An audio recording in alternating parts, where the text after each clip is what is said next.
AMUCast. O AMUCast é um podcast sobre a medicina legal e perícias médicas e as suas importâncias para a justiça e a sociedade. Um produto com o apoio da Associação dos Médicos Legistas do Estado de São Paulo, da Faculdade de Medicina e da Escola de Comunicação da UNOeste. Olá, ouvinte que nos acompanha neste episódio. Você é a razão deste trabalho. Estamos felizes com a sua audiência.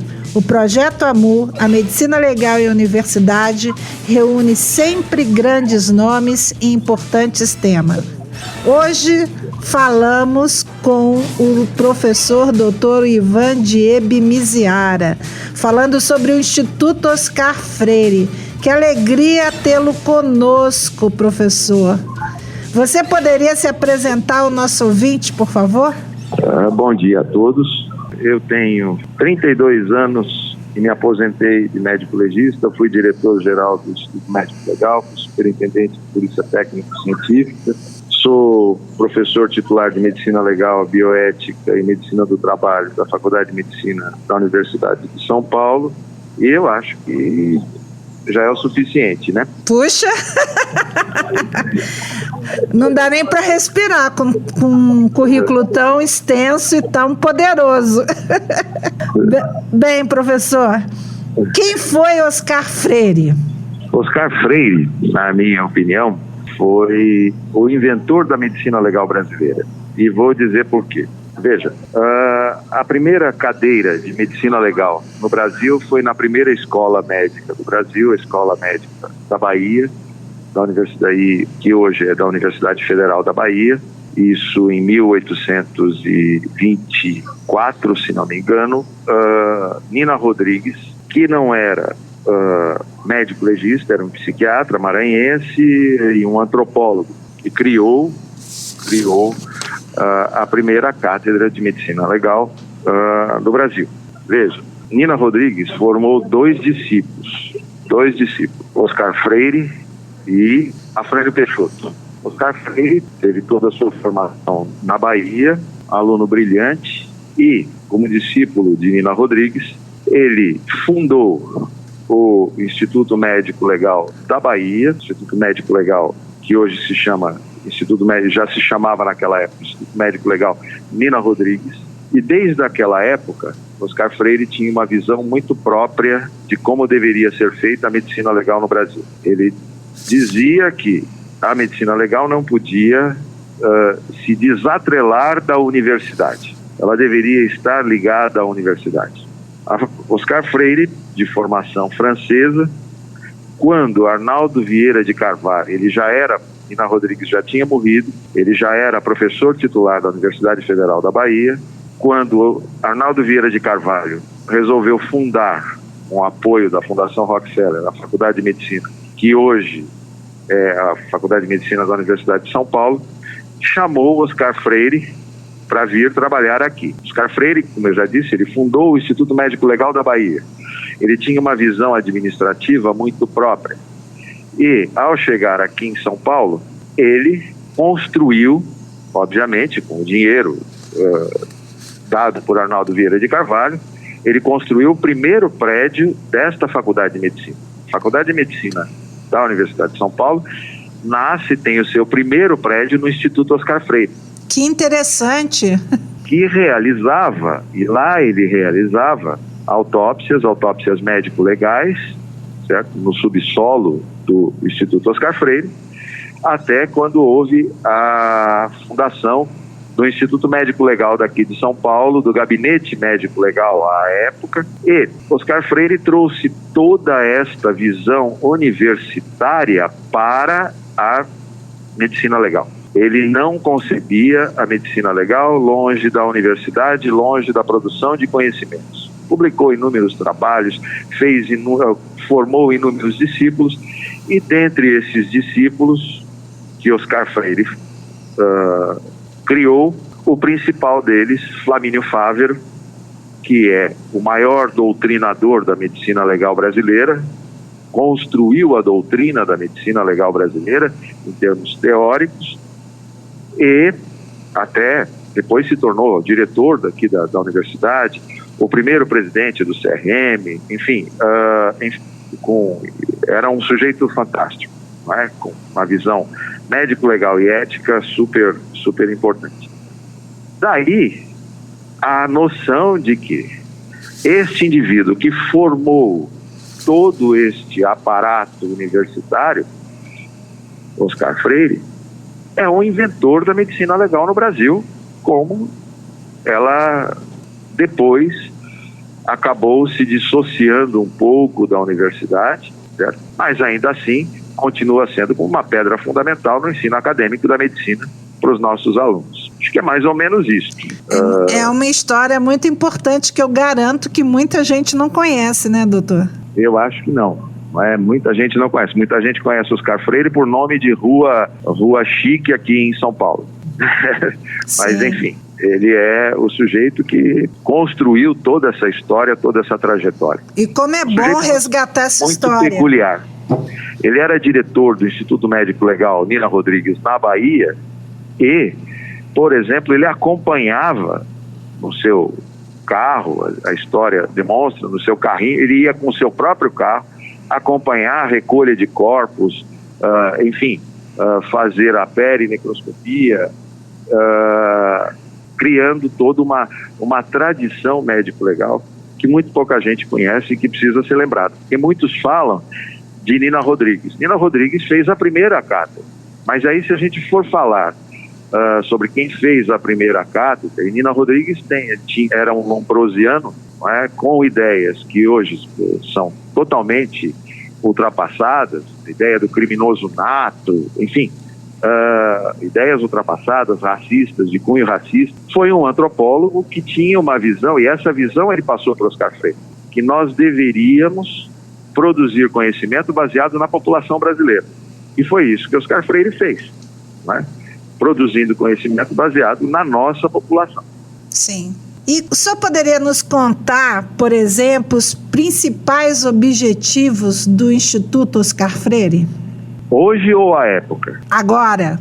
Agora, o principal objetivo do Instituto Oscar Freire é, novamente, unir a academia, o conhecimento acadêmico, com a prática médico-legal. Esse é o nosso maior objetivo.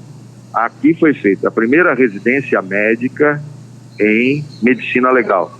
É a segunda, você só tem duas no país.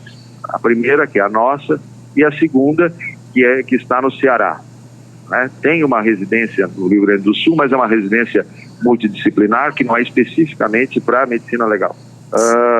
Enfim, o Instituto Oscar Freire produz conhecimento hoje com cursos, além do conhecimento para a graduação, produz conhecimento para a própria medicina legal brasileira. E nosso objetivo é unir cada vez mais a universidade com a prática médico-legal, que é como você tem feito aí na UNOeste, num trabalho que eu gosto sempre de elogiar o seu trabalho, e a ideia é que a gente continue fazendo isso. Sim, eu não entendo a medicina legal distante da universidade. Uhum. Isso eu acho que é muito importante nós ressaltarmos sempre. E quais seriam os maiores desafios enfrentados pelo Instituto na atualidade, especialmente em um cenário de avanços rápidos na ciência forense? Veja, as ciências forenses hoje em dia, a medicina legal, ela não compreende mais só a medicina legal na área do direito penal. Ela compreende também a medicina legal em todas as áreas do direito, fazendo perícia, fornecendo prova técnica para todas as áreas do direito, seja civil, seja previdenciária, seja do trabalho. Todas essas áreas periciais, elas estão no escopo da medicina legal desde que a especialidade foi criada. E vejam, o quão tardiamente, a especialidade criada em 2011, certo? Sendo reconhecida como especialidade médica. Enfim, o grande desafio hoje é a gente unir todas essas pontas desses laços, né, para ter um trabalho que auxilie a justiça verdadeiramente, e a justiça como um todo, não só no âmbito da justiça criminal. Sim, e aí o senhor poderia nos falar quais as parcerias nacionais e internacionais o Instituto mantém para fomentar a pesquisa e o ensino? Olha, as parcerias nacionais basicamente são com o Instituto Médico Legal do Estado de São Paulo e com o IMESC, Instituto de Medicina Social e Criminal do Estado de São Paulo. No IMESC, onde se faz muita perícia civil e é um ponto de apoio para os nossos residentes. Internacionalmente, nós temos uma parceria com a Universidade de Coimbra, com o professor Duarte Nuno, e que os nossos residentes também fazem estágio lá em Coimbra para ter esse intercâmbio de conhecimento.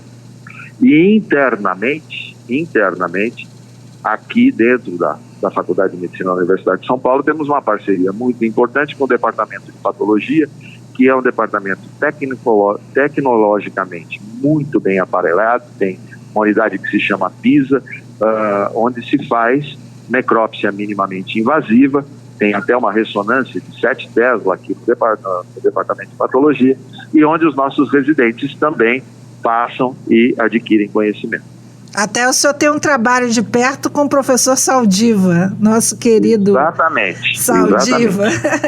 Bem, por fim, quais são os planos futuros para o Instituto Oscar Freire, tanto em termos de ensino quanto de expansão da pesquisa e infraestrutura?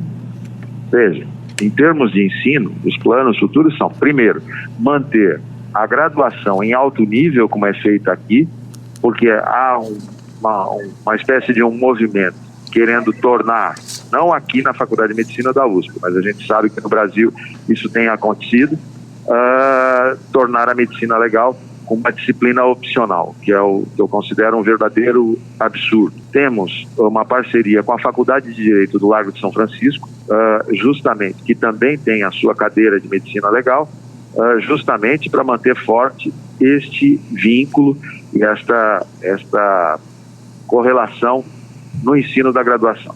Em termos de pesquisa, o Brasil é o país mais rico em dados de violência do mundo. E o Instituto Oscar Freire, hoje, ele direciona toda a sua pesquisa com o seu laboratório próprio de toxicologia, com o seu laboratório próprio de biologia molecular, certo?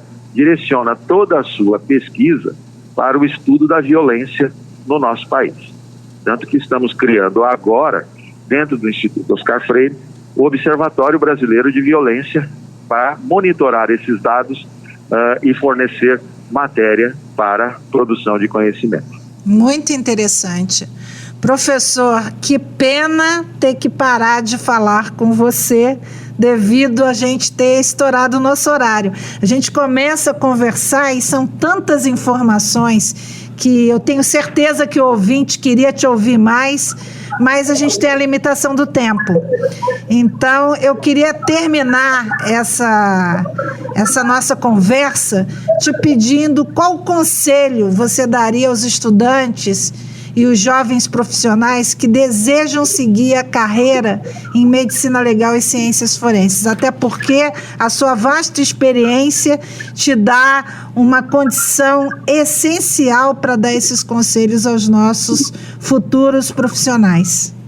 O conselho que eu dou para qualquer estudante de medicina é que ele vai fazer, e é uma afirmação que eu digo, ele vai fazer medicina legal para o resto da vida dele. Cada vez que ele assina um documento, esse documento é um documento médico legal, seja uma receita, seja um relatório, seja um laudo, que ele forneça para qualquer fim. Então ele vai fazer medicina legal para o resto da vida dele. Aqueles que querem se especializar na área, eles têm 2 caminhos. Eles podem fazer a residência médica ou podem fazer, eventualmente, cursos de especialização. Eu recomendo para quem quer se especializar na área que faça a residência médica quanto possível e, se não, os cursos de especialização necessários para que aprofundem o seu conhecimento.